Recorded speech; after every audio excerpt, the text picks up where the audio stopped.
नमस्कार, मैं रवीश कुमार। राजनीतिक दलों के लिए खुशखबरी है। अब वे 2000 से अधिक का चंदा चेक और कैशलेस तरीके से ले सकेंगे। 2000 से ऊपर चंदा लेंगे तो उन्हें दानकर्ता का नाम भी बताना होगा। पहले 20,000 से नीचे के चंदे पर सोर्स बताने की बाध्यता नहीं थी। वित्त मंत्री अरुण जेटली ने अपने बजट के आखिरी हिस्से में जब ऐलान किया तब मारे खुशी के विपक्ष मेज तक नहीं थपथपा सका। यह एक बड़ा कदम है और साथ ही इलेक्टोरल बॉन्ड की कल्पना भी पेश की गई है, जो पॉलिटिकल फंडिंग की दिशा में महत्वपूर्ण कदम साबित हो सकता है। कांग्रेस पार्टी ने फंडिंग के मामले में बाहर आकर सरकार के इस कदम का स्वागत किया है। छात्रों के लिए दो खबर है। सभी प्रकार के उच्च संस्थानों की प्रवेश परीक्षाओं के लिए एक सेंट्रल एजेंसी बनेगी, जिसका नाम होगा national testing agency. Medical PG के सीटों की संख्या में 5,000 की वृद्धि का ऐलान किया गया है। इंडियन मेडिकल एसोसिएशन के डॉक्टर के अग्रवाल ने ईमेल के जरिए अपने बयान में कहा है कि अच्छा कदम है, मगर पीजी की सीट और बढ़ाई जानी चाहिए ताकि सभी मेडिकल ग्रेजुएट को पीजी करने का मौका मिले और वो एमबीबीएस करने के बाद प्रैक्टिस करने की योग्यता हासिल कर सकें। बजट पर बहुत बातें हो चुकी हैं। हम गांव, खेती, किसान, मनरेगा वगैरह पर फोकस करना चाहते हैं। सरकार मानती है कि मौजूदा वित्त वर्ष में खेती में 4.1% की दर से विकास होने जा रहा है। किस आधार पर बात करेंगे? सरकार किसानों की आमदनी डबल करना चाहती है। अभी कितनी आमदनी है और कितने से डबल हो जाएगी इसका हिसाब नहीं, लेकिन डबल करना चाहती है। दूसरे बजट में उसने ऐसा कहा है। इसके लिए वित्त मंत्री ने 2017-18 के लिए 10 लाख करोड़ के कर्ज का प्रावधान कर दिया है। छोटे और सीमांत किसानों को कोऑपरेटिव बैंक से जोड़ने के लिए कदम उठाए जाएंगे।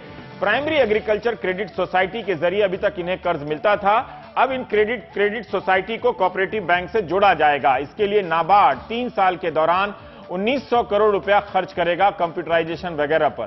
फसल बीमा योजना के बारे में बताया गया है कि 2015 में खरीफ फसल के लिए, खरीफ क्या हुआ, धान वगैरह, रबी क्या, गेहूं, किसानों ने 69,000 करोड़ का फसल बीमा कराया, जो 2016 में बढ़कर 1,41,625 करोड़ हो गया, जितना मैंने समझा। क्या यह समझा जाए कि किसान बड़ी संख्या में अब फसल बीमा की योजना की ओर आकर्षित हो रहे हैं, या यह योजना सफल हो रही है? सरकार ने 2016-17 के दौरान जो दावे होंगे उनके निपटाने के लिए 13,240 करोड़ का प्रावधान किया है। 2017-18 के लिए 9,000 करोड़ का प्रावधान किया है। पिछले बजट में सरकार ने दावा किया था कि मार्च 2017 तक 14 करोड़ फार्म होल्डिंग को, यानी कि जोत को, सॉइल हेल्थ कार्ड के दायरे में लाया जाएगा। इतने कार्ड दे दिए जाएंगे। नए बजट में सरकार ने नहीं बताया कि 14 करोड़ जोत को सॉइल हेल्थ कार्ड के तहत लाने का लक्ष्य कितना पूरा हुआ है, मगर कृषि विज्ञान केंद्र और उसके बाहर कुल 200 मिट्टी की जांच के लिए नए लैब बनाए जाएंगे। कृषि मंत्रालय की वेबसाइट के अनुसार 5 करोड़ 5 लाख के करीब सॉइल हेल्थ कार्ड बनाए गए हैं। अभी हमने जो डाउनलोड किया, इनमें से कोई 4 करोड़ से ज्यादा डिस्पैच कर दिए गए हैं। 2.5 करोड़ से अधिक सैंपल जांच हुए हैं। क्या मार्च 2017 तक यह लक्ष्य पूरा हो पाएगा? 14 करोड़ जोत को सॉइल हेल्थ कार्ड उपलब्ध करा देना। पिछले साल के बजट में नाबार्ड का दीर्घकालिक सिंचाई कोष 20,000 करोड़ किया गया था।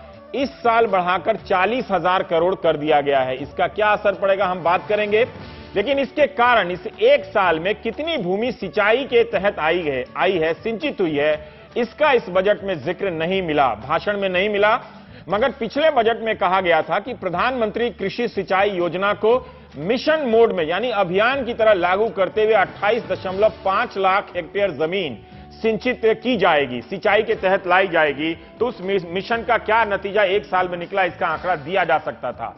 पिछले बजट में कहा गया कि सिंचाई की 89 लंबित योजनाओं में से मार्च 2017 तक 23 योजनाओं को पूरा कर लिया जाएगा। बजट से इस बार के हमें नहीं पता चलता कि कितनी योजनाएं पूरी कर ली गई। वित्त मंत्री के भाषण में प्रधानमंत्री के इस मिशन की कोई झलक नहीं मिली। सिर्फ दीर्घकालिक सिंचाई फंड के 20 से 40,000 करोड़ कर दिए जाने का ऐलान जरूर दिखा। किसानों को सही दाम मिले, इसके लिए राष्ट्रीय कृषि बाजार ई-नैम को सभी 585 एपीएमसी मार्केट में लागू किया जाएगा। इसके लिए सरकार प्रत्येक ई-नैम को 75 लाख रुपए का फंड देगी। मंडियों को ई पोर्टल से जोड़ा जाएगा ताकि आप हाजीपुर में बैठकर आप केरल के किसी मल्लापुरम या तिरुवनंतपुरम में अपना बिजनेस कर सकें, रेट देख सकें। यह योजना पिछले साल अप्रैल में शुरू हुई थी और पहले चरण में 10 राज्यों की 250 मंडियों को ई पोर्टल से जोड़ा गया। अक्टूबर 2016 में कृषि मंत्री राधा मोहन सिंह का बयान मिला मीडिया की रिपोर्ट में कि इन 7 महीनों में इसके जरिए 421 करोड़ का कारोबार हुआ है। तो यह कितनी बड़ी कामयाबी है, हमको अनुपात में देखना पड़ेगा। एक बदलाव यह हुआ कि सरकार ने बजट में कहा है कि फल सब्जी जैसे जल्दी नष्ट होने वाले उत्पादों को एपीएमसी से डी नोटिफाई कर दिया जाएगा, अलग कर दिया जाएगा। इसका क्या लाभ होगा हम बात करेंगे। फल सब्जी वालों को एग्रो प्रोसेसिंग यूनिट से जोड़ने के लिए कॉन्ट्रैक्ट फार्मिंग का एक मॉडल कानून बनाने की बात वित्त मंत्री ने कही है, जो राज्यों में भी वितरित की जाए, उसका प्रारूप वितरित किया जाएगा और राज्य अपना सुझाव देंगे।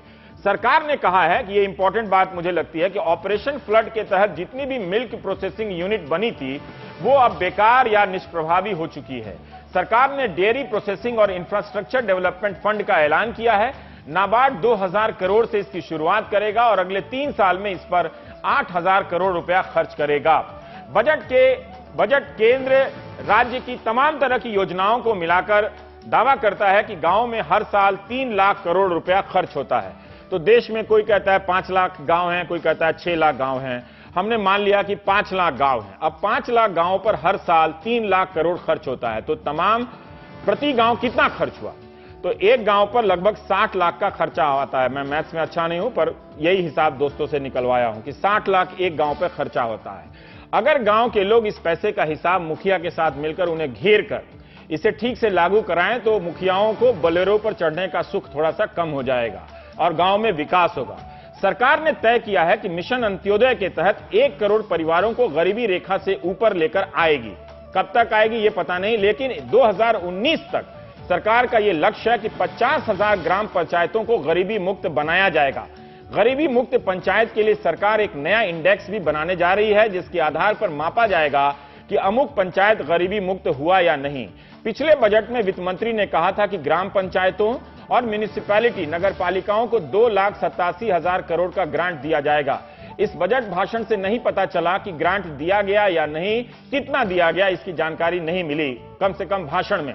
पिछले बजट में श्यामा प्रसाद मुखर्जी रूरबन मिशन के तहत, रूरल और अर्बन मिशन के तहत 300 रूरबन क्लस्टर बनाने की बात थी।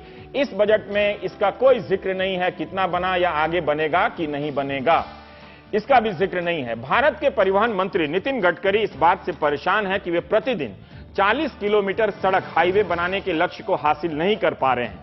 11 नवंबर 2016 के फाइनेंशियल एक्सप्रेस में रिपोर्ट छपी है और गडकरी जी का बयान है कि 20.4 किलोमीटर प्रतिदिन ही हाईवे बना पा रहे हैं, जबकि वो चाहते हैं कि 41 किलोमीटर प्रतिदिन सड़क बनाएं, लेकिन अपने लक्ष्य का आधा ही हासिल कर सके, जबकि वे काफी तेज तर्रार मंत्री माने जाते हैं और उन्होंने ये बयान आर्थिक संपादकों के सम्मेलन में दिया था। प्रतिदिन सड़क बनाने में जो लक्ष्य गडकरी हासिल नहीं कर पा रहे हैं, उससे कई गुना प्रधानमंत्री ग्रामीण सड़क योजना ने हासिल किया है। बजट में लिखा हुआ है कि इस साल के बजट में दावा है कि 2016-17 में हर दिन इस योजना के तहत 133 किलोमीटर सड़क बनी है। सोचिए, गडकरी 20 किलोमीटर नहीं बना पा रहे हैं, 133 किलोमीटर सड़क बनी है। बजट में यह भी कहा गया कि 2011 से 14 के दौरान प्रतिदिन औसत 73 किलोमीटर सड़क बनती थी, लेकिन अब 133 किलोमीटर ग्रामीण क्षेत्रों में सड़कें बन रही हैं। जिस साल गडकरी प्रतिदिन 20 किलोमीटर सड़क नहीं बना पा रहे, उसी साल प्रधानमंत्री ग्रामीण सड़क योजना के तहत 133 किलोमीटर प्रतिदिन सड़कें बन रही हैं। सरकार ने पिछले बजट में कहा था, मैंने गडकरी जी पे कोई खास टिप्पणी नहीं की, लेकिन सरकार ने पिछले बजट में कहा था कि 1 मई 2018 तक सभी गांवों को बिजली से जोड़ दिया जाएगा और इस बजट में भी इस वादे को दोहराया गया है। कई राज्य हैं जो 100% पूरी तरह से बिजली से जुड़ चुके हैं 2014 के पहले ही। आर्सेनिक प्रभावित 28,000 गांव मानव बस्तियों को अगले 4 साल में पाइप के जरिए पानी की आपूर्ति की जाएगी। ये एक अच्छा कदम है और जरूरी। गांव में शौचालय का कवरेज जो है, सैनिटेशन कवरेज 40% मतलब पूरे भारत में से बढ़कर 60% हो गया है और इसे बड़ी कामयाबी के रूप में सरकार ने पेश किया है। बजट में कहा गया है कि प्रधानमंत्री रोजगार सृजन कार्यक्रम का बजट 3 गुना कर दिया गया है, लेकिन कितना किया गया है यह स्पष्ट नहीं है, पर एक पंक्ति है, उसका क्या रिकॉर्ड है इसका भी कुछ उल्लेख नहीं मिलता है बजट में। मनरेगा का बजट 38,000 करोड़ से बढ़ाकर 48,000 करोड़ कर दिया गया है, लेकिन अरुणा रॉय और निखिल डे ने प्रेस रिलीज भेजा है कि 47,000 करोड़, और वित्त मंत्री ने भी कहा है कि पिछले साल 47,000 करोड़ खर्च हुआ है मनरेगा के तहत, तो उस अनुपात से बहुत मामूली वृद्धि हुई है मनरेगा में। तो इसलिए इस वृद्धि को बढ़ा चढ़ाकर नहीं कहा जाए, लेकिन वित्त मंत्री ने कहा कि 48,000 करोड़ कांग्रेस के राज में भी, यूपीए के राज में भी नहीं बढ़ा था। क्या इन घोषणाओं से हमारा ग्रामीण भारत बेहतर ढांचा प्राप्त करता है? दो बजट है प्रधानमंत्री नरेंद्र मोदी और वित्त मंत्री अरुण जेटली का, जो लगातार भाषण की शुरुआत खेती में और खेती के सेक्टर में होने वाले बुनियादी सुविधाओं से होती है एक तरह से। तो हमारे साथ सोमपाल जी हैं, पूर्व कृषि मंत्री हैं, और देवेंद्र शर्मा हैं, कृषि एक्सपर्ट हैं, फोन लाइन से हमारे साथ जुड़ जाएंगे, अभी स्काइप से जुड़ जाएं तो बहुत अच्छा है। पर सोमपाल जी, संक्षेप में बता सकते हैं जो मैंने कहा है, क्या आपको लगता है कि हम इन योजनाओं के जरिए कृषि क्षेत्र में काफी कुछ प्रगति देख रहे हैं? अब एक साल का फोकस हो गया, एक और साल का फोकस है सरकार का इस सेक्टर में। देखिए, मेरी दृष्टि से तो होना ये चाहिए कि जो इकाई है ग्रामीण, उसका जो मुख्य आधार है वो खेती है।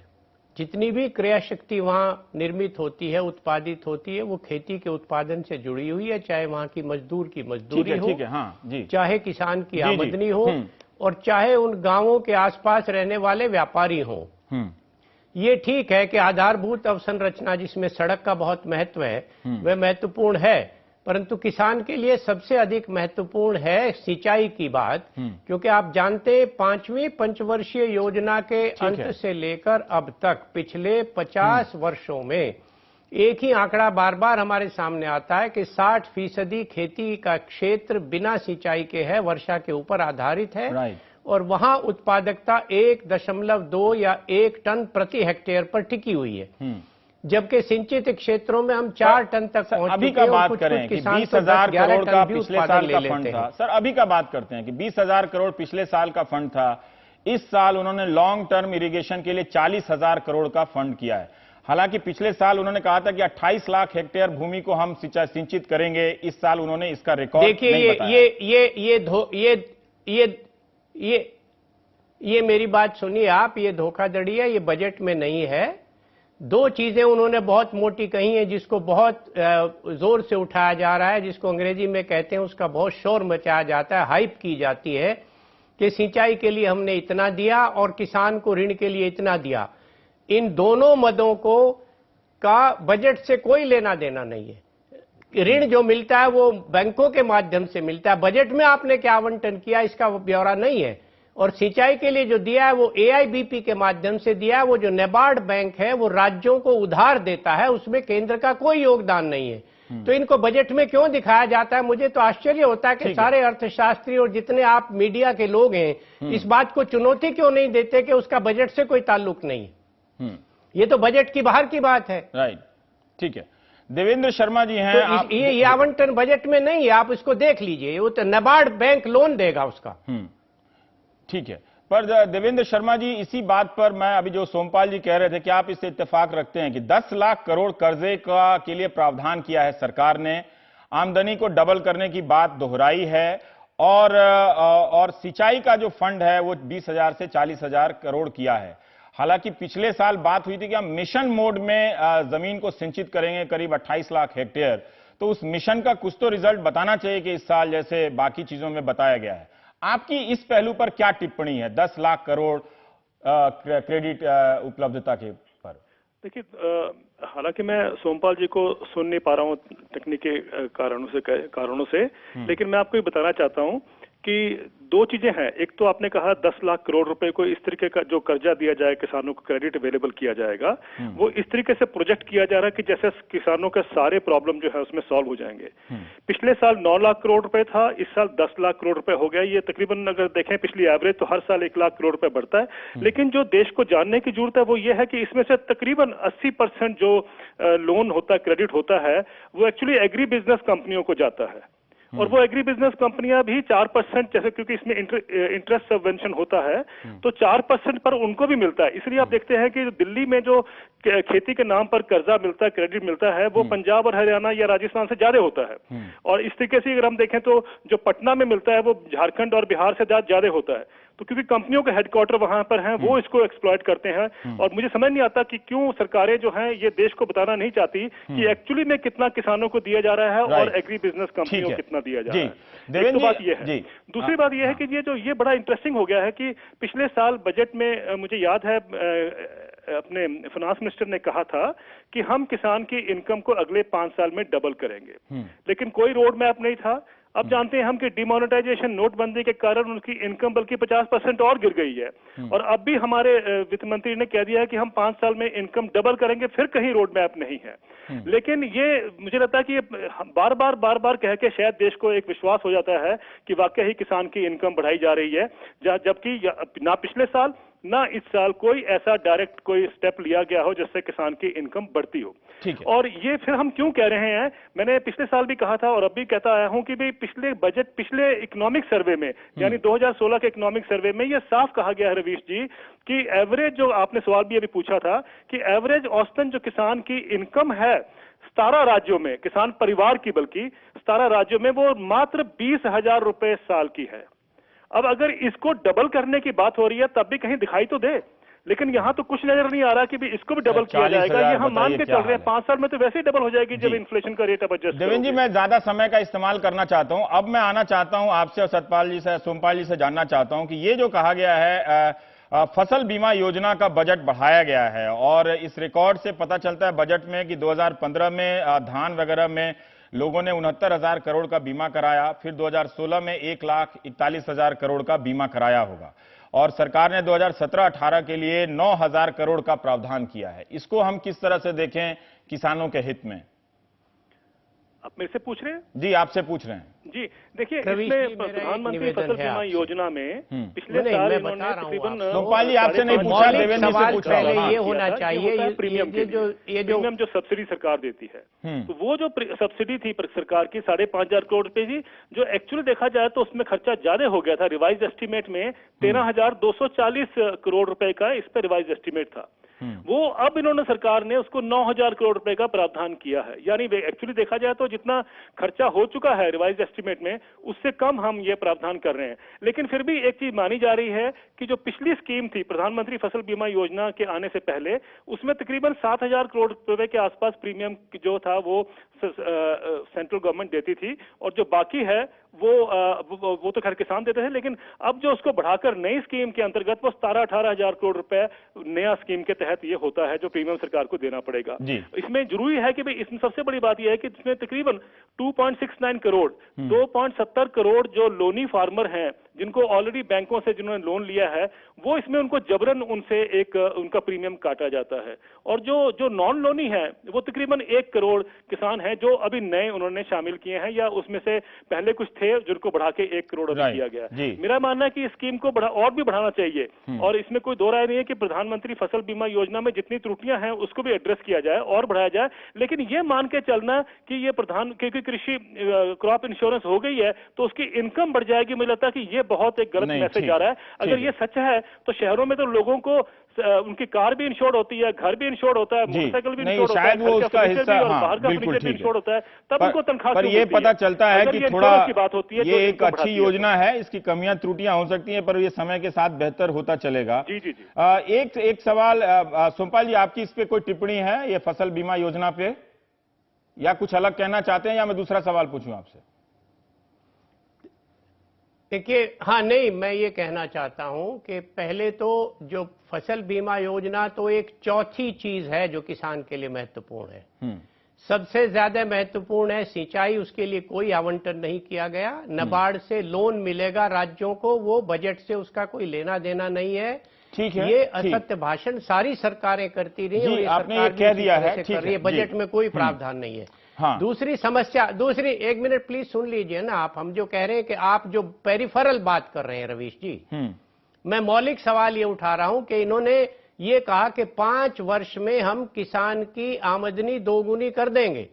पिछले 3 साल के आंकड़े उठाकर आप देखिए, उसकी आमदनी आधी हो गई है जी। जो धान 1121-4800 रुपए में बिका था 2013 में, वो 14 में बिका 3300 में, 15 में बिका 2400 में, और 2016 में बिका 2200 में। जी, अब समय थोड़ा सा कम है। मैं ₹4.5 मिल रहा है, जिससे उसके बीज की कीमत भी नहीं है। मतलब दोहराइए नहीं, चूंकि समय कम है। अब मेरा आपसे सवाल है, एक सेकंड सोमपाल जी, हम सारे, अब मेरे पास सिर्फ 4 मिनट बढ़ गया है। मैं आपसे जानना चाहता हूं कि ये जो सरकार ने कहा है कि एपीएमसी से आप फल और सब्जी को अलग कर देंगे और उनको कॉन्ट्रैक्ट फार्मिंग के जरिए एग्रो प्रोसेसिंग यूनिट से जोड़ देंगे, क्या यह कदम अच्छा है, व्यवहारिक है आपके हिसाब से? बिल्कुल बिल्कुल बिल्कुल बेकार की बात है, आधा अधूरा है। मैं कहता हूं कि पूरे कृषि बाजार को मुक्त क्यों नहीं कर देते, जैसे उद्योग धंधे को और व्यापार की आप क्यों उसे बंधक बनाकर रखना चाहते हैं? ये क्या हुआ कि कुछ चीजों को डीनोटिफाई कर देंगे, कुछ को उसमें रखेंगे। जो व्यापारी जमाखोरी करता था, मुनाफाखोरी करता था, शोषण करता था किसान का, आज वही सरकार का लाइसेंस लेकर उन मंडी में बैठकर करता है। उस व्यवस्था को दुरुस्त क्यों नहीं करते आप? ठीक है देवेंद्र जी, इस पर आपकी कोई राय है? कॉन्स्टिट्यूशन में प्रावधान है कि जो ट्रेडिंग है वो फ्री होना चाहिए। देखिए, मेरा ये मानना है इसमें कि एपीएमसी में कमियां बहुत हैं, बहुत त्रुटियां हैं, उसको ठीक करना चाहिए, जिसमें इलेक्ट्रॉनिक तरीका भी एक हो सकता है ठीक करने का। लेकिन सबसे बड़ी बात यह है कि अगर आप इसको हटा देते हैं, जो कि पूरी देश में कोशिश हो रही है कि एपीएमसी को हटा दिया जाए, मिनिमम सपोर्ट प्राइस को हटाने की बात हो रही है, मुझे लगता है कि एग्रीकल्चर कोलैप्स करता है जितना बचाव रह जाएगा। क्यों मैं इसलिए कह रहा हूं कि पंजाब में एपीएमसी मंडियों का जाल है, लेकिन पंजाब में किसान को अगर गेहूं का दाम 1500 रुपए है तो 1500 रुपए मिलता है। लेकिन अगर आप बिहार में जाएं 2007 से वहां पर कोई एपीएमसी नहीं है, और वहां पर अगर ये एपीएमसी नहीं होने से फायदा होता है, जो बिचौलिया नहीं होने से फायदा होता है, या सिस्टम इन्होंने कुछ बनाया हो, या मार्केट इकोनॉमी ने कुछ किया हो, तो बिहार का किसान जो है उसको ज्यादा से ज्यादा 1000 रुपए प्रति क्विंटल मिलता है। अगर हम एपीएमसी भी हटा देंगे पंजाब से, जैसा कि मैं उदाहरण दे रहा हूं, तो इसका मतलब कि पंजाब का किसान भी बिहार का किसान बन जाएगा। होना यह चाहिए कि हमें किसान मंडियों को और रेगुलेट किया जाए और स्ट्रेंथन किया जाए। आज देश में 7000 मंडियां हैं, जबकि हमारे को 42,000 मंडियां चाहिए। ये सड़कें बनाने से अच्छा है कि हम इन्वेस्टमेंट यहां भी करें और उस सिस्टम को ठीक करें, ताकि एक किसान को एक अश्योर्ड दाम जो है वो मिल पाए। ये मुझे लगता है कि सबसे इंपॉर्टेंट है एपीएमसी को हटाने की बजाय से। और ये तो कह रहे हैं कि हम सब्जियां हटा देते, सब्जियां और फल, ये तो देखिए दिल्ली की जो एपीएमसी मंडियां हैं तीनों, उसे हटा दिया गया था, 3 साल हो गए हैं। तो क्या हुआ उसमें? ना तो किसानों को फायदा हुआ और ना ही मंडी में कोई कमी आई है। वही उतनी ही आवक सब्जियों की आती है, किसान उस पर विश्वास करता है, क्योंकि एक जगह तो है जहां लाके बेच सकता है। अब रेडी पे किसान जाके नहीं बेच सकता, ये हमें गलत धारणा है कि डायरेक्ट। देवेंद्र जी और सोमपाल जी, हम और चर्चा नहीं कर पाएंगे क्योंकि जस्ट ये कॉर्पोरेट चाहते हैं कि भी तोड़ दिया जाए इसको, क्योंकि कॉर्पोरेट एग्रीकल्चर लाने की बात हो रही है। ये जो कॉन्ट्रैक्ट फार्मिंग है, ये बहुत, मुझे लगता है कि इस पे चिंता होनी चाहिए कि ये देश का रास्ता नहीं है। हरित क्रांति से हटकर हम कहीं कॉर्पोरेट फार्मिंग में जा रहे हैं, वो देश का रास्ता। हम अलग से इन सवालों पर चर्चा करेंगे, अभी समय थोड़ा सा कम है और भी पहलुओं को छूना है। आप लोगों का शुक्रिया, मौलिक बातों पे भी चर्चा करेंगे, चूंकि एग्रीकल्चर का फोकस है तो हम और भी बात कर लेंगे, करते ही रहते हैं। लेकिन 60 लाख रुपया अगर एक गांव में पहुंच रहा है, इसका आधा भी अगर लागू हो जाए तो सोचिए गांव में कितनी खुशहाली हो जाएगी। इतने सारे तमाम तरह के दावे हैं, लेकिन हो कुछ नहीं रहा है। सरकार दर सरकार तमाम योजना, कुछ नहीं होने का मतलब है कि सरकार अपनी योजना और बजट तो रख देती है, लेकिन उसका रिजल्ट उतना वैसा नहीं दिखता जितना बताया जाता है। लेकिन क्या आपको यकीन है कि 1 साल में इस देश में 10 लाख खेत तालाब बन गए होंगे? ये बजट में है और इसकी बात कोई नहीं कर रहा है। छोटे से ब्रेक के बाद हम करेंगे।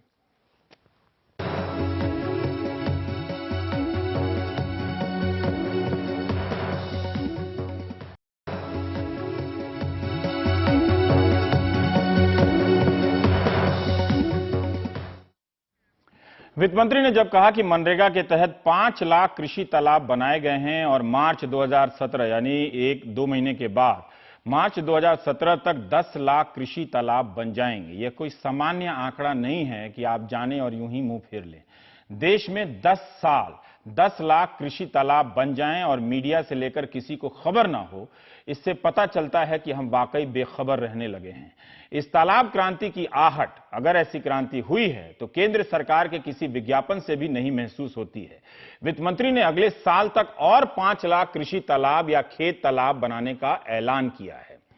पिछले बजट में 10 लाख कंपोस्ट पिट बनाने का लक्ष्य तय किया गया था, ये उनके रिकॉर्ड में है। वित्त मंत्री ने इस बजट में जिक्र तो किया कि 10 लाख कंपोस्ट पिट बनाए जाएंगे, लेकिन कितने बने हैं या कितने और बनेंगे, भाषण में इसका जिक्र नहीं दिखा।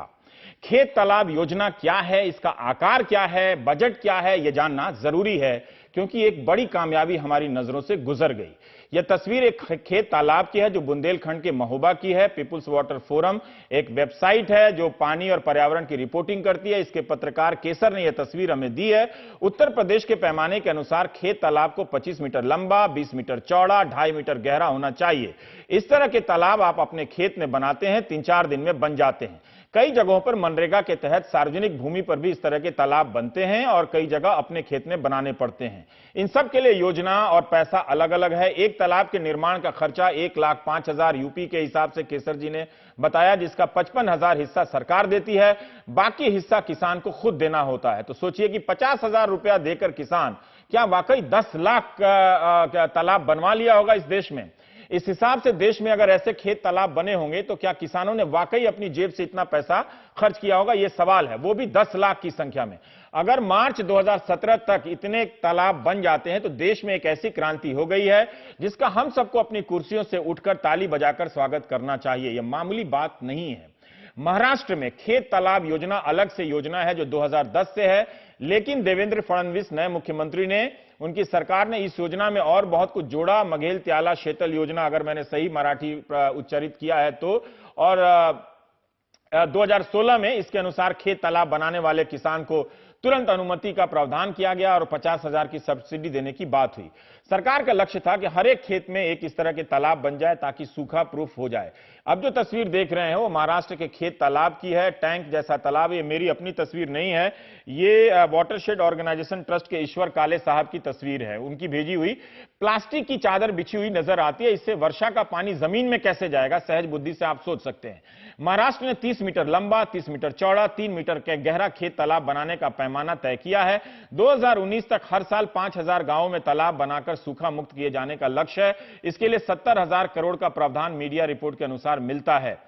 अगर कोई किसान अपने खेत में खेत तालाब बनाए तो 50% पैसा सरकार देगी, 50% उसे अपनी तरफ से देना होगा। आप सोच सकते हैं कि महाराष्ट्र में जहां किसान 10,000 रुपए के लिए आत्महत्या कर रहे हैं, क्या उनके पास 50-50 हजार रुपए हैं अपने खेत में तालाब बनाने के लिए? 12 मई 2016 के बिजनेस स्टैंडर्ड की रिपोर्ट के अनुसार महाराष्ट्र और उत्तर प्रदेश ने मनरेगा के तहत 6,700 खेत तालाब बनाने का लक्ष्य तय किया। 2016-17 के लिए महाराष्ट्र ने 1,000 तालाब बनाने का लक्ष्य तय किया था, वहीं यूपी ने 5,705, आंध्र प्रदेश ने 2.5 लाख तालाब बनाने का लक्ष्य रखा था। बिजनेस स्टैंडर्ड अखबार ने यह रिपोर्ट लोकसभा में सरकार के जवाब के आधार पर छापी थी। जनवरी 2017 के इकोनॉमिक एंड पॉलिटिकल वीकली, पिछले महीने के ईपीडब्ल्यू में ईश्वर काले का यह महाराष्ट्र के खेत तालाबों पर लंबा लेख है। वो हमारे साथ स्काइप से जुड़ जाएंगे, नहीं तो हम फोन लाइन से उनसे बात कर लेंगे। दिसंबर 2016 में हफिंगटन पोस्ट के लिए निधि जामवाल ने पालाघर से महाराष्ट्र के एक रिपोर्ट की है। इन दोनों ने इन तालाबों पर कई तरह के सवाल उठाए हैं। मार्च 2017 तक 10 लाख खेत तालाबों के बन जाने की घटना को हल्के में मत लीजिएगा। मनरेगा की साइट पर हमने जाकर देखा तो उससे यह पता चलता है कि 8 लाख से कुछ ज्यादा तालाबों का जल संरक्षण और संचयन के मामले में उनमें तुरपई है, सुधार है, खुदाई है और सफाई है, बहुत तरह का जो है। लेकिन वित्त मंत्री की बात से लगता है कि इतने तालाब बने हैं, क्या उनकी बात यही है जो हम समझ रहे हैं? प्राइम टाइम में बात करेंगे। स्टूडियो में केशर सिंह है, कन्वीनर हैं पीपुल्स वाटर फोरम के, और ईश्वर काले साहब हैं। ईश्वर काले साहब, आप बताइए, जो मैंने बताया उसको दोहराने की जरूरत नहीं है, समय कम है। हम चाहते हैं कि दर्शकों को इस तालाब क्रांति के बारे में जानकारी मिले और अपने देश पर वो गर्व करें कि उनके देश ने एक साल में 10 लाख तालाब, खेत तालाब, फार्म पॉन्ड जिसे अंग्रेजी में कहते हैं, वो बनाए हैं। क्या फार्म पॉन्ड जो आमतौर पे गांवों के बीच में तालाब होते हैं उससे अलग होते हैं? रवीश जी, बात आप मुझे सुन पा रहे हैं ना? जी, मैं सुन रहा हूं। या बात यह है कि ये जो फार्म पॉन्ड की स्कीम जो सेंटर और स्टेट लेवल पे जो हमारे सामने आई है, उसकी बहुत सारी अच्छी बातें हैं, लेकिन हमने जो वाटरशेड ऑर्गेनाइजेशन ट्रस्ट की ओर से जो भी एक्सटेंसिव रिसर्च किए हैं, उससे कुछ मोटी मोटी बातें सामने आई हैं। मैं आपके सामने वो 4-5 बातें शेयर करना चाहता हूँ। नंबर 1, ये जो फार्म पॉन्ड की जो स्कीम है वो अपने उद्देश्य से हटती हुई नजर आ रही है। एक्चुअली फार्म पॉन्ड का जो आइडिया आया हुआ था कि जो अतिरिक्त रन ऑफ है, पानी का जो बहने वाला पानी है, वो हम अरेस्ट करके एक पॉन्ड बना के उसमें डाल दें और फिर वो जब जरूरत पड़ी तब यूज करें। अभी प्रैक्टिकली क्या हो रहा है, ये बहुत बड़ी चिंता का विषय है। अब महाराष्ट्र में आपको अभी ऐसा शेत तालाब मिलना फार्म पॉन्ड मिलना बहुत मुश्किल है जो रन ऑफ से भरा जाता है या बहने वाले पानी से भरा जाता है। लेकिन प्रैक्टिस क्या है कि जो भूजल है, हमारा जो ग्राउंड वाटर है, उससे पानी खींच के वो फार्म पॉन्ड में भरा जा रहा है। और वो जो स्ट्रक्चर है वो भी टेक्निकली रॉन्ग है, क्योंकि ये जो स्ट्रक्चर आ रहे हैं they are constructed above the surface line, right. So अभी उसमें पानी का बहाव जाना मुश्किल ही है। और तो क्या है कि जो अभी भूजल का स्तर जो नीचे जा रहा है वो और भी नीचे जाने के लिए ये फार्म पॉन्ड। जी काले साहब, मैं आपसे जानना चाहता हूं कि क्या आप महाराष्ट्र में घूमते हुए ये देख पाए कि इतने बड़े तादाद में तालाब बने हैं? क्या किसानों के पास इतनी क्षमता है कि वो अपनी तरफ से 50-50 हजार रुपए देकर इस तरह के तालाब बनाए हों? क्योंकि निधि जामवाल की रिपोर्ट से गांव के बारे में पता चलता है कि वहां 35 खेतों में ऐसे तालाब बने हुए थे। राइट। अभी बात ऐसी है रवि जी कि ये जो शेततली की स्कीम है, जो बड़े हॉर्टिकल्चर फार्मर्स हैं, जो जिसके फल बाग वगैरह सब चीजें हैं, तो वो ये करने में सक्षम है। वो गवर्नमेंट का अनुदान लेते हैं और उसमें अपने जेब का पैसा डाल के बहुत बड़े साइज और डेप्थ का शेत तला बनाते हैं। तो उसका एक तो डेप्थ बड़ा होता है, साइज बड़ा होता है, और सभी एक्वीफर को एम्प्टी करके उसमें पानी भर देते हैं। तो एक तो ये बात हो गई, जिसके पास पैसा है वो एडिशनल पैसा लगा के वो सब कर देता है। अब दूसरी बात आप जो बोल रहे हैं कि नंबर की बात है, तो बहुत सारे आपको गांव में घूमेंगे तो ये पता चल जाएगा, बहुत सारे इनकम्प्लीट फार्म पॉन्ड आपको दिखाई देंगे, जो रजिस्टर पे आपको कंप्लीट दिखाई देंगे, लेकिन वो फंक्शनिंग लेवल पे नहीं होते हैं। तो वो आपके टारगेट में तो आ गए, लेकिन वो तो फंक्शनिंग करते नहीं है, बट आपका टारगेट तो मेट हो गया। तो ये सब चीजें ग्रास रूट लेवल पे हो रही है। अभी दूसरा एक बड़ा हमारा संशोधन कहता है कि आप जो अभी प्लास्टिक लाइन उस पर डाल रहे हो, तो आपका कोई भी उससे उद्देश्य सफल नहीं हो रहा है। एक आपका दूसरा उद्देश्य था कि पानी उसमें आ जाएगा, अरेस्ट हो जाएगा, कुछ पानी परकोलेट हो जाएगा, आप कुछ खेती के लिए यूज करेंगे, तो अभी वो परकोलेशन की भी संभावना बिल्कुल कम हो चुकी है। पर ये अकल कहां से आई है कि तालाब खोद के उसमें प्लास्टिक की चादर बिछा दें? ये तो दुनिया में कहीं नहीं हुआ होगा। ये अकल मतलब किसी महान आदमी की भी तो देन होगी ना। ये अकल अवतरित कैसे हुई भारत भूमि पर? और सरप्राइजिंग तथ्य ये है रवि जी इसके बारे में कि नेशनल हॉर्टिकल्चर मिशन का जो स्कीम है, उसके अंतर्गत सरकार ये प्लास्टिक लाइनिंग के लिए सब्सिडी देती है। तो this is also subsidised by the government. तो ये सब बात है। और हमारा एक दूसरा मेजर ऑब्जर्वेशन इसके बारे में है कि हम अभी क्या कर रहे हैं कि जमीन के नीचे का पानी जो सुरक्षित है वो जमीन के ऊपर डाल रहे हैं, और जो उसका इवापोरेशन, अभी आप तो पता है कि क्लाइमेट चेंज कॉन्टेक्स्ट में अभी तापमान भी बहुत सारा बढ़ रहा है। तो ये सब चीजें हैं, और इसका विपरीत परिणाम क्या होता है, मैं ये बोलकर खत्म करूंगा। अभी विपरीत परिणाम ये हो रहा है कि एक ही फार्म पॉन्ड ओनर 10 लोगों का पानी खींच के अपना फार्म पॉन्ड भर रहा है। और दूसरा एक ऑब्जर्वेशन ये है कि बहुत सारे गांव है उसमें 4-5 बहुत बड़े फार्म पॉन्ड्स पूरे भरे हुए, लेकिन पीने के लिए पानी आपको टैंकर पे डिपेंड रहना पड़ता है। जी ठीक है। तो ये सब चीजें लेकिन ईश्वर काले साहब और केसर, मैं आप लोग का विशेष रूप से शुक्रिया अदा करना चाहता हूं। आप तो जानते ही कि हम टीवी वाले कहीं पहुंच नहीं पाते हैं, लेकिन आपकी वजह से हम दिल्ली में बैठे बैठे आप महाराष्ट्र के इस सिंचाई योजना के बारे में आपने तस्वीर हमें उपलब्ध कराई। केसर साहब, आपको यकीन है, आप कितने गांव में इस तरह से घूमे होंगे? क्या आपको लगता है कि 10 लाख ऐसे हमने खेत तालाब बनाए होंगे? इसमें कई चीजें हैं। मुझे लग रहा है कि कुछ अंतर कर दें तो फिर ज्यादा स्पष्ट हो पाएगा। एक तो पहली बात यह है कि मनरेगा से किसी भी किसान का तालाब नहीं बनाया जा सकता। ठीक है। मनरेगा से अनुसूचित जाति का बनता है। वो 2-3 लोगों के तालाब बनाए जा सकते हैं, अनुसूचित जाति के लोगों के बनाए जा सकते हैं, लघु सीमांत किसान आते हैं मनरेगा में। राइट, ठीक है। और तीसरी बात यह है कि जिनको कभी इंदिरा आवास मिला हो उनको भी माना जाता है कि वो गरीब किसान है, उनको ले लिया जाता है मनरेगा से। तो मनरेगा ये कितने महंगे होते हैं? मतलब कितना पैसा लगता होगा एक तालाब बनाने में? एक तालाब बनाने में जो ये इनका मतलब जहां आपने अध्ययन किया है, मतलब जनरल बात मतलब मैं उन्हीं की बात कर रहा हूं, मेरे पास हिसाब है उनका। ये सामान्यतः 20 × 20 × 3 के बनते हैं। राइट, 20 मीटर × 20 मीटर × 3 मीटर गहराई के बनते हैं। तो ये इसका अगर क्यूबिक मीटर में हिसाब लगाएं तो 1200 क्यूबिक मीटर बनता है। और इसमें सामान्यतः 75 रुपए क्यूबिक का रेट चलता है। तो अगर इसके हिसाब से लगाएं तो करीब 75,000 से करीब 90,000 रुपए के करीब तो ये इसकी खुदाई का खर्च हो जाता है। और इसमें इनलेट आउटलेट का खर्च मिला करके सरकार मानती है कि 1,05,000 रुपए के करीब। सरकार मानती है? उत्तर प्रदेश सरकार का। मैं इसलिए उनके साथ थोड़ा सा काम किया है, इसलिए अनुभव से मैं बता रहा हूं। तो 1,05,000 रुपए के करीब खर्च आता है। तो सरकार उसमें 52,500 रुपए देती है। इस साल उसमें ये स्कीम बहुत पुरानी है, 2006 से चल रहा है ये फार्म पॉन्ड, कोई नई चीज नहीं है। ठीक है, लेकिन फिर भी एक साल में 10 लाख बना हाँ, है तो एक साल में। अच्छा, उसमें फिर ये भी है कि जो शुरू में बने थे बहुत सारे बंद कर दिए गए हैं, लोगों ने बंद कर दिए, उनकी जरूरत नहीं महसूस हुई। अब आप देखेंगे पुराने जो बने हुए हैं ना वो, और इनमें से भी ये जो 10 लाख बने हैं आधे से, अब मतलब मेरा अंदाजा है कि 30% तो कागज पे होंगे, 30-40% कागज। 30-40% है? 30-40% मैं दावे से कह रहा हूं, क्योंकि मैं बुंदेलखंड के कम से कम 60-70 गांव में तो मैं खुद घूमा हूं। और चूंकि इस स्कीम को जमीन तक पहुंचाने में हम लोग सरकार के साथ डे टू डे बातचीत में थे, तो इसलिए मैं कह रहा हूं, तब भी उसके बावजूद भी ये दावा कर रहा हूं कि ये 30-40% कागज में है और 30-40% आधे अधूरे हैं। मुश्किल से उसमें से अच्छे जो बने होंगे, ठीक ठाक बने होंगे, 20-25-30% के करीब बने होंगे। बताइए, ये संख्या होगी।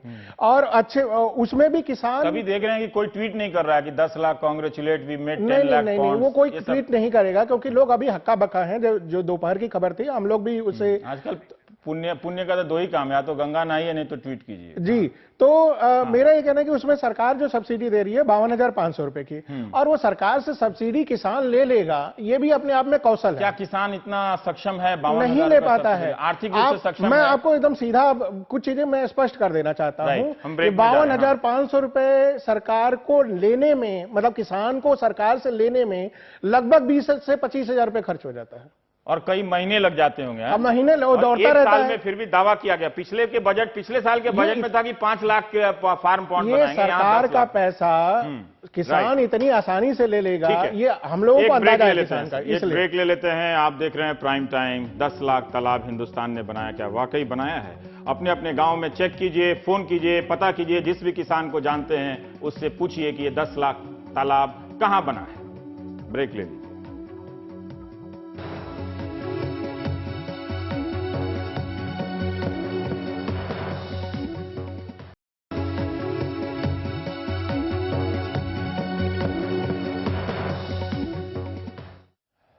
किशोर जी, क्या ये हुआ होगा कि राज्यों ने गलत रिपोर्टिंग कर दी हो? जैसे आप कह रहे हैं कि 52,000 सब्सिडी लेने के लिए रिश्वत चलती है, 25,000 ना दे तो अब प्रधानमंत्री जाके बुंदेलखंड के ब्लॉक में तो नहीं दिखेंगे ना? नहीं, बिल्कुल है ना, ऐसा संभव नहीं है। तो इस जो भी है ये योजना को फिर मॉनिटरिंग कैसे किया जाए, फिर क्या करना चाहिए? मुझे लग रहा है कि 2-3 काम करने की जरूरत है। एक तो पहले ये आकार पर फिर से इनको थोड़ा सा इसको फिक्स्ड करने के बजाय इन्होंने आकार फिक्स कर रखा है। ये थोड़ा सा इसको लिक्विड करना चाहिए। किसान को आखिर पानी की कितनी जरूरत है, उस आधार पर तालाब का आकार बढ़ाने घटाने की उसमें सुविधा होनी चाहिए। आप जैसे मान लीजिए एक किसान है जिसके पास 10 बीघा है, अब ये 1200 क्यूबिक मीटर पानी उसके लिए कुछ भी नहीं होता है।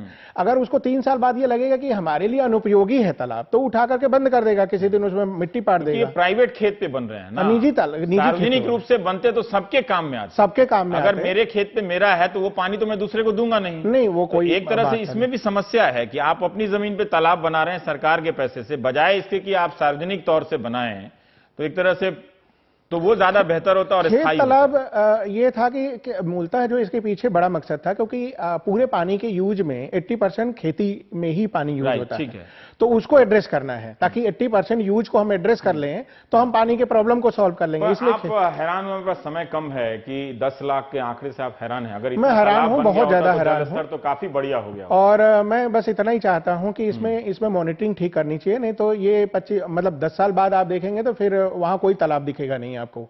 जैसे मनरेगा के तालाबों के बारे में अब बहुत सारे तालाब हम नहीं दिखते हैं, जो पहले दावे किए गए थे कि ये तालाब बने थे, अब नहीं दिखते हैं। और कई जगह अधिकारी कहते भी हैं कि वो बने भी और बह गए। मतलब अधिकारियों का बयान ये है कि बह गए। वैसे ये तालाब भी आपको मिलेंगे नहीं आपको 3-4 साल बाद। आपको ईश्वर काले जी, इसकी कुछ खूबियां भी तो होंगी ना। आप अभी पता चला आप एक फाउंडेशन के साथ काम करते हैं, वहां भी सलाहकार हैं आमिर खान। पानी फाउंडेशन। और एक मेरठ से किसी ने कहा है कि एक और फाउंडेशन से उन लोगों ने भी तालाब बनाए हैं, तो जो अच्छा वाला पहलू है वो भी थोड़ा बताइए। भले 10 लाख नहीं बना तो क्या हुआ? राजेश रवि जी, इसमें 2 संभावनाएं हैं, अच्छी संभावना है। जो वाटरशेड ऑर्गेनाइजेशन ट्रस्ट ने एक उसका छोटा सा पायलट भी किया है। अभी अगर मान लो कि एक किसान अपने इस खेती के लिए 1 साल के लिए लगने वाला पानी अगर सिक्योर कर सकता है, तो क्यों एक गांव अपने पीने के पानी के लिए लगने वाला पानी सिक्योर नहीं कर सकता? अब आपको पता है कि बहुत सारे गांव है जो महाराष्ट्र में टैंकर फेड है। तो अगर इस फार्म पॉन्ड स्ट्रैटेजी को हम पीने के पानी के लिए भी इस्तेमाल कर सके, इस तरीके से हम पायलट कर सके, तो एक बड़ा अचीवमेंट हमारे पास हो सकता है। और इसको लेके हमने एक छोटे से गांव में एक एक्सपेरिमेंट किया है जो 2 साल से अभी बहुत अच्छी तरीके से चल रहा है, और वो गांव पीने के पानी के लिए अपने खुद के पानी के स्रोत पर निर्भर है। तो एक बड़ी संभावना है। दूसरी बात यह है कि हमने ये जो प्लास्टिक लाइनिंग है, ये बहुत कॉस्टली अफेयर है एक्चुअली।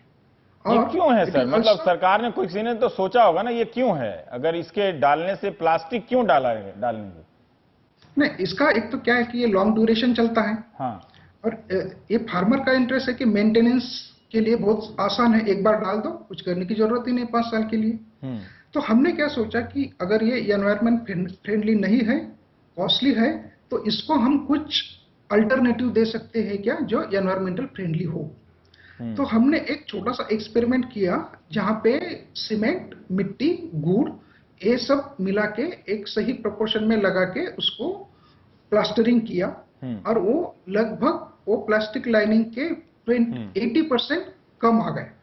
हाँ। और अच्छी बात यह है कि 2 साल के बाद भी रिजल्ट अच्छे आ रहे हैं, उसमें पर्कुलेशन कम हो रहा है, लगभग नहीं हो रहा है। तो ऐसी बहुत सारी इसमें संभावनाएं हैं जो पीने के पानी के लिए जी जी। तो लेकिन इसमें रिसर्च करने की जरूरत है। ठीक है केसर जी, अब समय कम है। मैं बस इसमें 1-2 चीजें जोड़ना चाहता हूं कि ऐसे भारत में कम से कम कई पॉकेट्स हैं जहां पर खेत तालाब में अच्छा काम हुआ। जरूर होगा, इतना बड़ा देश हम कैसे दावा कर सकते हैं। बुंदेलखंड में जहां अधिकारी बहुत अच्छे थे, जैसे हमारे महोबा में भी एक गांव में ही 100 से ज्यादा तालाब बनाए, और उसके रिजल्ट हैं, पानी उठना शुरू हो गया। पहली उनके कुएं जो 20-20 साल से सूखे पड़े थे, उनमें थोड़ा सा पानी आना शुरू हुआ। तो ऐसे ही देवास में कई जगहों पर आप देखेंगे पानी, मतलब 600 फीट से पानी आज 15 फीट पे, 20 फीट पे पानी है। ऐसे ही जहां पानी फाउंडेशन ने काम किया है महाराष्ट्र में, तो वहां भी पानी उठा हुआ देखेंगे। तो लेकिन यह है कि सरकार की पूरी स्कीम में जहां पर जन भागीदारी सुनिश्चित हुई है, लोग उसमें लगे हैं। सरकार की स्कीम तो एक जगह है, अधिकारियों को चलानी थी, लेकिन जहां पर लोग लग गए, समाज लग गया, वहां बेहतर रिजल्ट, वहां बहुत बेहतर रिजल्ट आया है। तो सरकार को इसमें जन भागीदारी, और फिर भी आप 10 लाख वाले आंकड़े से अचंभित नहीं, वो तो कुछ बड़ा ही आंकड़ा है। अच्छा, आप दूसरा बताइए, जो गांव में जो पुराने तालाब हैं उनका कुछ उद्धार हुआ मनरेगा में इतने दिनों तक? मनरेगा में दरअसल क्या है कि मनरेगा उस मतलब जो पुराने तालाब हैं उसकी समस्याओं को मनरेगा एड्रेस नहीं कर पा रही है। हाँ। वो समस्याओं से जूझ भी नहीं पा रही, क्योंकि समस्याओं का समझ नहीं है मनरेगा में। अब मनरेगा की अपनी एक कोई सारी प्रायोरिटी है, उसकी बहुत बहुत शुक्रिया। हमने खेती और तालाब, क्योंकि मेरे लिए बड़ी बात थी, मुझे लगा ये प्राथमिकता की बात है, और इसके चर्चा से आप सबका भी ध्यान अपने गाँव की तरफ जाना चाहिए। 60 लाख रुपया साल में भारत सरकार, राज्य सरकारें खर्च करती हैं। थोड़ी दिलचस्पी लीजिए मुखिया जी के बोलेरो और उनकी जो रौब गांठ के जो चल रहे हैं, उनके अकाउंटेबिलिटी पर भी थोड़ी सी बात कीजिए, क्योंकि हर चीज को प्रधानमंत्री और मुख्यमंत्री तो देखने नहीं जाएंगे। तो आप दिलचस्पी लीजिए और अपने अपने गांव में खोजिए कि कहां 10 लाख तालाब बने हैं, वो किन हालात में बने हैं, वो उनका मकसद क्या है, किसके खेत में बने हैं, और उसका क्या अच्छा परिणाम हो रहा है, क्या बुरा परिणाम हो रहा है। तो सुबह जब मैंने कहा था, जब बजट पेश होने के दौरान, तो कई लोगों ने अपने अपने गांव से तालाब के बारे में सूचना ट्वीट की थी, पर किसी से फोन पर नहीं, खुद देख के भी ट्वीट कीजिए, तस्वीरें दीजिए, जिससे पता चले कि हिंदुस्तान में तालाब की अच्छी और बुरी स्थिति क्या है।